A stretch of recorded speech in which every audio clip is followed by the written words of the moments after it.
L'air sentait le désinfectant et le diesel, un mélange trop propre pour la guerre. Elle s'attendait à une punition. À la place, un ordre arriva qui leur noua plus l'estomac que la faim. « Mettez-vous en rang, femme à gauche !» Les femmes se figèrent. Le garde américain l'annonça calmement, comme s'il annonçait le dîner. Les hommes furent emmenés. Les femmes restaient dans la lumière du soleil, aussi tranchante qu'un couteau. Une autre voix retentit, plus lente, derrière la rangée de tentes. « Inspection médicale, jupe au-dessus des cuisses. » Un instant, le silence brûla plus fort que les tirs. Elles crurent avoir mal compris. Une femme, infirmière de terrain, murmura « Elles veulent nous humilier. » Une autre ajouta « Mieux vaut mourir qu'obéir. » Pourtant, aucun fusil ne se leva, aucun rire ne suivit. Seule une planche à pince et une femme en kaki approcha. Une infirmière de l'armée américaine. Sur son badge, il était écrit « Caporal Miller ». Elle ne ricana pas, ne dévisagea pas. Elle fit simplement un geste vers une table pliante remplie de trousses médicales et de flacons d'iode. Les japonaises hésitèrent, l'ordre fut répété. Lentement, tremblantes, elles levèrent leurs jupes au-dessus des genoux, certaines pleurant, d'autres engourdies. L'infirmière américaine s'accroupit, les yeux fixés sur chaque jambe, cherchant des ulcères, éruptions, coupures infectées. Les japonaises avaient marché dans la boue et le corail depuis des semaines. Leur peau racontait l'histoire. « Pourriture de la jungle », dit Miller sans méchanceté. « On va les soigner. » Le cœur de S battait fort de confusion. Pourquoi des geôliers se soucieraient-elles de leurs jambes infectées? Elle se souvint de ses propres camarades blessés abandonnés dans la jungle parce que la médecine appartenait à l'Empire, pas aux femmes. Ici, l'ennemi soignait l'ennemi. Des rapports estimeront plus tard que plus de 3000 femmes japonaises furent faites prisonnières pendant ces dernières campagnes dans le Pacifique. Beaucoup furent soignées par les médecins alliés dans les jours suivant leur capture.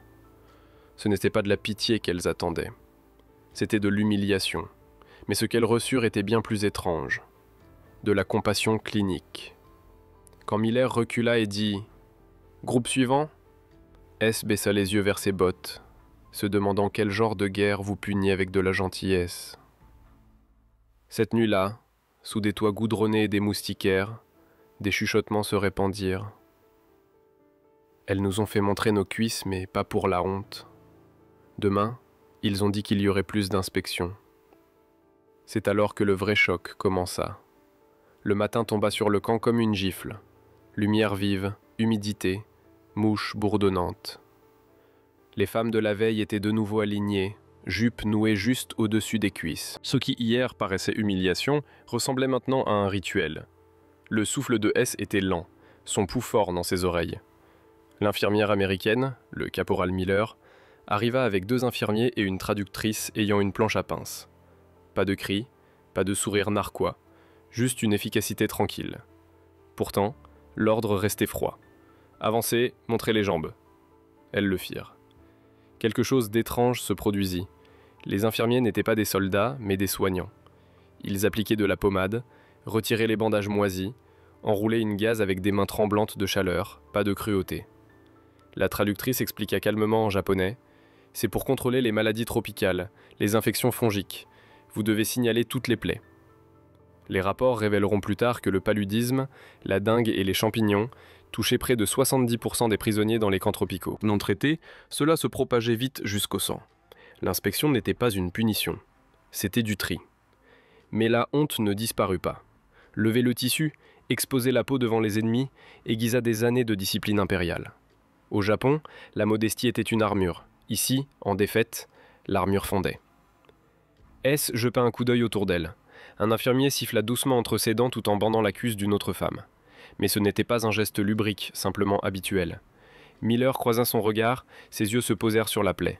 Son autorité surprit tous. Elle traitait ses propres hommes comme des outils, pas comme des maîtres. Quand un soldat offrit à S une gourde, elle hésita. Il insista. L'eau était froide, plus froide que tout depuis la capture. Elle lui glaça la gorge plus que les yeux. Elle cligna des yeux, sans savoir si elle pleurait ou transpirait.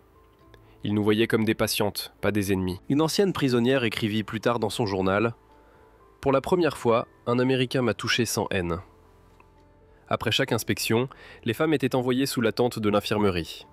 À l'intérieur, l'odeur de la médecine remplaçait celle de la jungle. Elles observaient les infirmières américaines, écrivant, nettoyant, bandant avec une précision militaire. Quand S franchit le battant de toile, elle vit des draps propres, des flacons blancs brillants au soleil, et comprit que l'inspection n'était que le début. Ce qui l'attendait à l'intérieur allait tout réécrire sur la pitié et la défaite. Quand S entra sous la tente, l'odeur la frappa.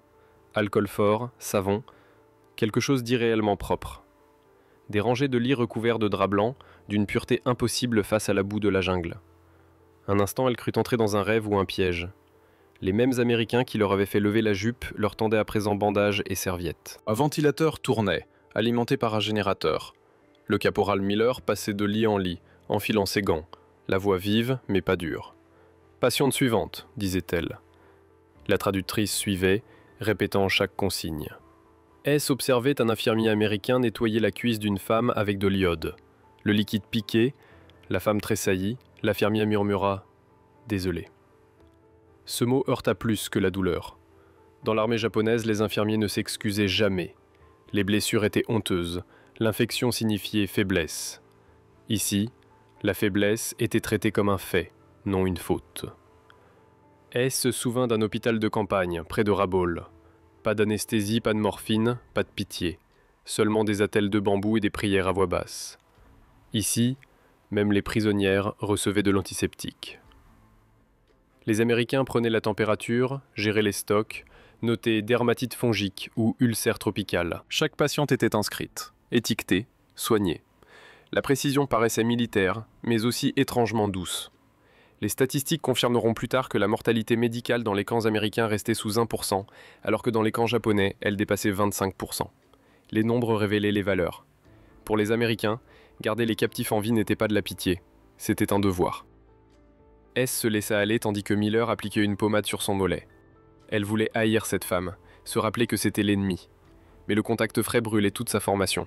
« Vous guérirez, dit Miller, ce n'est pas profond. » La traductrice murmura les mots en japonais, ils sonnèrent presque maternels.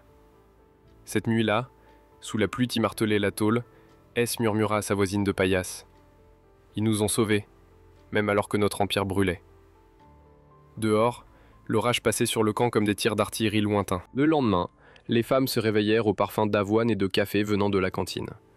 Au-delà des barbelés, la guerre se terminait, pouce par pouce. Mais à l'intérieur, le carnet du caporal Miller et une cuillère devinrent le vrai sens de la reddition. Le quotidien du camp se diluait. Chaleur, routine, bourdonnement des mouches. Dès l'aube, les femmes étaient alignées pour l'appel. Miller apparaissait juste après le petit déjeuner, carnet en main, uniforme repassé malgré l'humidité. Sa voix traversait l'air, calme, précise, terriblement précise. Elle ne hurlait pas comme les sergents japonais qu'autrefois S craignait. Elle disait juste « On commence » et toutes obéissaient. Chaque matin, même rituel. Seau rempli, bandage changé, ration notée. Miller vérifiait les plaies, détachée mais intransigeante envers la douleur. Elle portait 2 crayons derrière l'oreille, griffonnés d'une écriture minuscule parfaite. Ses gestes étaient une gentillesse mécanique, efficace, sans émotion, mais indéniablement humaine. Le midi, les plateaux heurtaient la table. Riz, haricots, un peu de viande en boîte. 2000 calories par jour, tous les jours. Ironie cruelle. Au Japon, les civils survivaient avec à peine 1200 calories, ou moins. Leur empire affamé alors que ses filles vaincues étaient nourries par l'ennemi. S tentait de ne pas montrer de gratitude, mais la faim la trahit. Chaque bouchée semblait une trahison, se nourrir de la honte de la reddition. En face, Miller passait entre les rangs, prenait la température, demandait si quelqu'un voulait plus d'eau. Les gardes la respectaient.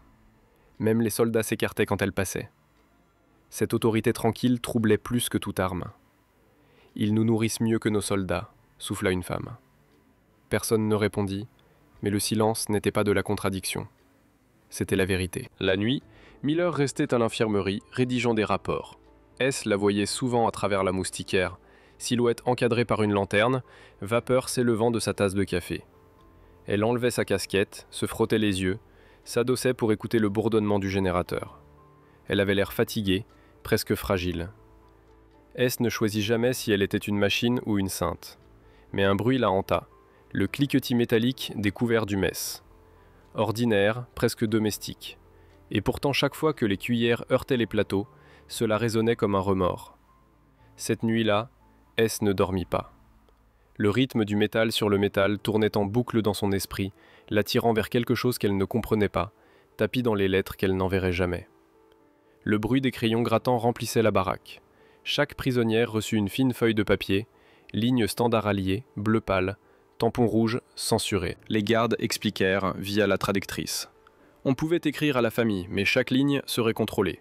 Pas de plainte, pas de sujet militaire, seulement des affaires personnelles. L'ironie mordait fort. Quelle vie personnelle restait-il aux prisonnières d'un empire disparu? S serra le crayon. Ses doigts tremblaient d'épuisement, non de peur. Elle commença. « Mère, je suis vivante. » Puis arrêta. Comment expliquer que des captifs vous ont fait lever la jupe non pour vous humilier mais pour sauver vos jambes? Comment dire que vos ennemis soignent vos plaies plus doucement que vos compagnons? Elle écrivit tout de même. Elles nous ont fait montrer nos cuisses. C'était pour la médecine, non le déshonneur. Mot semblait irréel, l'histoire de quelqu'un d'autre. Autour d'elle, d'autres femmes écrivaient en silence. Certaines dessinaient de minuscules fleurs de cerisier en marge, signe de dignité. D'autres appuyaient la paume sur la feuille pour cacher les tremblements. Les gardes recueillaient chaque feuille dans un sac brun. Ils souriaient poliment. Nul ne leur dit que 94% du courrier japonais depuis le Pacifique n'arriverait qu'après la guerre. La plupart de ces lettres disparaîtraient en réserve, lues des décennies plus tard. Pourtant, écrire paraissait sacré. S plia sa note, la scella d'empreintes sales. Elle imagina sa mère l'ouvrant, murmurant « Elle a survécu ». La pensée seule la réconforta. Au crépuscule, Miller entra avec une pile de serviettes propres. Elle remarqua les visages, pleins d'espoir, tendus, fragiles. « C'est le jour du courrier », dit-elle doucement. Pas de moquerie, pas de pitié, juste cela. Un instant, S crut voir dans ses yeux un peu d'envie pour celle qui avait encore quelqu'un à qui écrire. Cette nuit-là, la pluie reprit, battant doucement les toits de tôle. Les lumières du camp vacillèrent. Un garde parla dans le mégaphone. « Inspection demain, groupe B. » Les mots glacèrent tout le dortoir. S baissa les yeux sur ses doigts tachés d'encre. Demain, une ligne de plus. Un ordre supplémentaire d'exposer ce qu'il restait de dignité. Pourtant quelque chose d'inattendu vibrait au fond d'elle. De la confiance. Peut-être, cette fois, entrerait-elle d'elle-même. La pluie lessiva le camp à l'aube. La boue luisait au soleil. La vapeur s'échappait de toute surface comme si la jungle elle-même respirait. Le groupe B était prêt devant l'infirmerie, jupe déjà relevée, manches remontées, visage déterminé. Ce qui avait été une violation portait maintenant une étrange paix. S le remarqua chez les autres aussi. Plus de mains tremblantes, plus de prières. Elle savait désormais le rituel. Caporal Miller arriva. Même carnet, même visage. Cette fois cependant, elle n'eut pas besoin de redire deux fois. Les femmes avancèrent d'elles-mêmes, soulevant leurs jupes pour révéler leur peau en train de guérir. L'air sentait l'antiseptique et le savon. Les dieux détournaient le regard, l'habitude remplaçant la gêne. La routine devint rythme, mesure, nettoyage, bandage, note, recommence. Un infirmier essuya la jambe de S et sourit. « Bonne guérison », dit-il, montrant la cicatrice rose. Elle ne répondit pas, mais le silence ne portait plus la peur. Il portait l'acceptation. En moins de 15 jours, plus de 40 infections cutanées disparurent du camp de femmes. Cette statistique ne figura jamais dans les rapports officiels, mais elle vivait dans chaque membre guéri. « Elles nous ont rendus propres », écrira plus tard une prisonnière, et cela ressemblait à une défaite. La propreté avait toujours rimé avec le contrôle. Être lavé par l'ennemi signifiait admettre qu'il possédait non seulement votre corps, mais votre honte. Pourtant, toutes suivaient les instructions, apprirent à utiliser le savon et souriaient quand les infirmiers les sermonnaient. Le ton de Miller s'adoucit aussi. Elle posait des questions via la traductrice. Douleur? Mangez-vous assez? Des mots qui, jadis, auraient sonné comme l'attention d'une grande sœur. Lors de la toute dernière inspection, Miller lança « Dossier photographique, groupe B ». Les quais clairs du flash claqua comme l'orage lointain. Les femmes sursautèrent, raidies, croyant à une humiliation ou à de la propagande. Mais Miller hocha la tête aux photographes des archives de la Croix-Rouge, preuve de leur survie. Pour la première fois, S ne détourna pas les yeux. Elle soutint l'objectif, visage sans peur. L'appareil capta non la faiblesse, mais la survie. Quand l'éclair s'estompa, toutes clignaient, tentant de revoir. Dans cette brève cécité, une question traversa le groupe. Que penserait le monde en voyant leur visage de captives dans un journal étranger? Le flash avait laissé un fantôme blanc dans tous les yeux. Pendant des heures après, S voyait encore le carré de lumière brûler dans la rétine. L'appareil cricha, une fois, deux fois, puis encore. Chaque déclenchement faisait sursauter le cœur, sans savoir pourquoi c'était important. Elle savait seulement qu'elles étaient capturées de nouveau. Mais cette fois non par des chaînes, mais par la pellicule. Une semaine plus tard, la rumeur courut.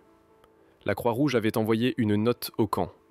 Une autre jura que la photo était affichée à Manille avec les mots « prisonnière japonaise vivante et en bonne santé ».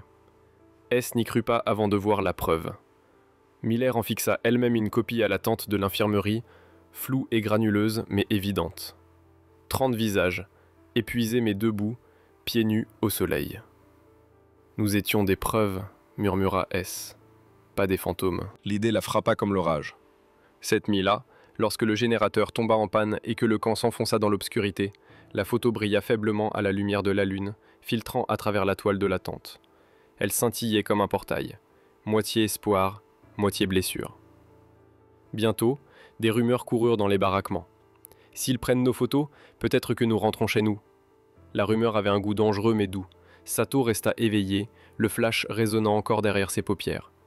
Elle ne savait pas encore que l'espoir pouvait mourir plus vite que le corps.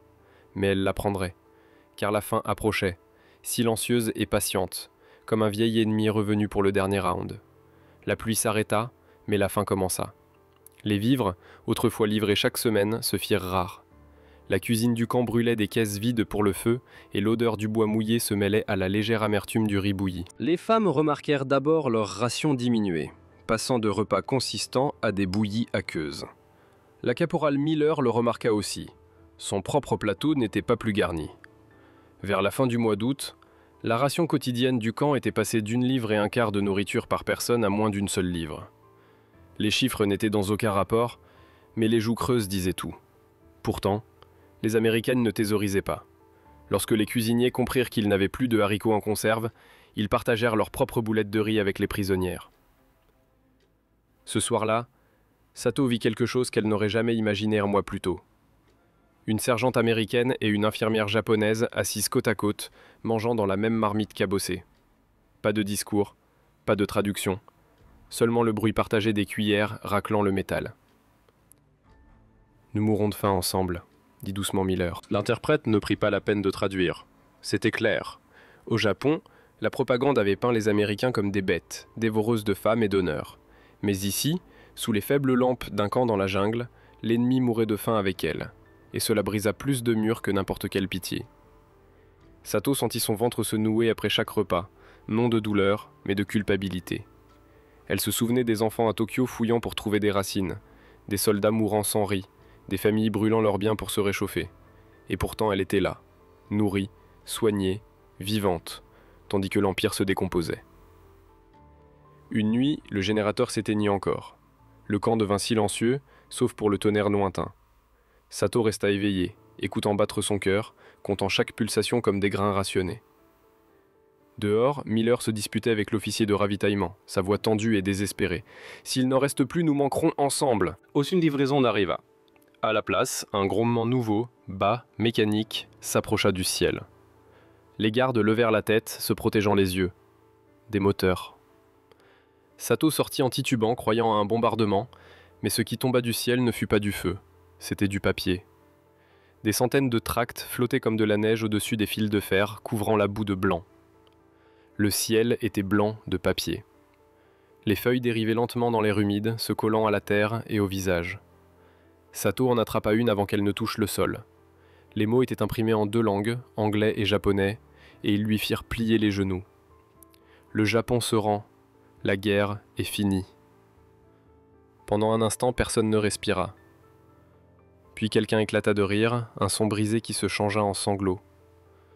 D'autres tombèrent à genoux, serrant les feuillets comme des reliques sacrées. Les gardes ne les arrêtèrent pas. Même les Américains restèrent immobiles, les yeux levés vers les mots qui tombaient. Les rapports de cette semaine confirmèrent ce que les tracts annonçaient. La voix de l'empereur Hirohito avait résonné à travers le Japon, déclarant la capitulation le 15 août 1945. Mais ici, dans le Pacifique lointain, Les ondes radio appartenaient encore au silence. Le papier alla plus vite que la vérité. Les mains de Sato tremblaient. Elle murmura « Nous avons perdu », puis se corrigea « C'est terminé ».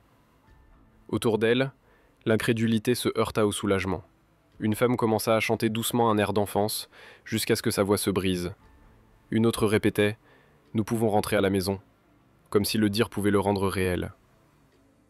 La caporale Miller s'approcha, des tracts collés à son uniforme. « Nous n'avons pas encore de confirmation, dit-elle à l'interprète. Mais si c'est vrai, le cauchemar est fini. » Sa voix trembla pour la première fois. Cette nuit-là, le camp bourdonna de confusion. Certaines prisonnières pleuraient de joie, d'autres restaient figées, vides.